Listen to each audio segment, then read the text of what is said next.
आज काम करते करते भाई को क्या हो गया था। हेलो दोस्तों, मैं नाम है श्रवण। वेलकम बैक टू हमारे मिनी ब्लॉग में। आज हमको सुबह में जिम से पहले हमने किया ब्रश करके हम चले गए जिम की तरफ। जिम पे जाके पहले हमने मारा हुआ पुलअप मारे थे। पुलअप मारने के बाद हमने मारा ए वाला, उसके बाद मारा ए वाला क्योंकि बैक था। तो फिर उसके बाद हमने मारा ए वाला, एक खत्म करके फिर हमने मारा था ए वाला मार के हम चले थे रूम की तरफ। रूम में जाकर हमने किया रेस्ट करने के बाद हम फाइनली पहुँच गए ड्यूटी में। ड्यूटी में पहुँचना हमने लगाया हाजिरी लगे मैंने हम चले थे होटल के अंदर ही। तो फाइनली हम अंदर पहुँच गए थे। अंदर पहुँचने हमने किया नाश्ता करने के बाद हमने देखा सेटिंग ओके था, सब सेटिंग ओके लगाया था।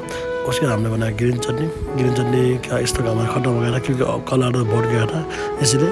तो फाइनली हम दूसरी तरफ गए थे तो ग्रेवी बना था। अब अपना होटल में लकड़ी में बना ग्रेवी।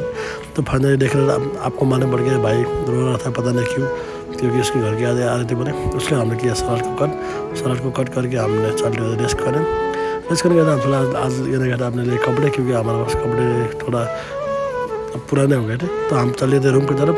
आप लोग एकदम सोच रहना, मस्त रहना, कल मिलते हैं, बाय।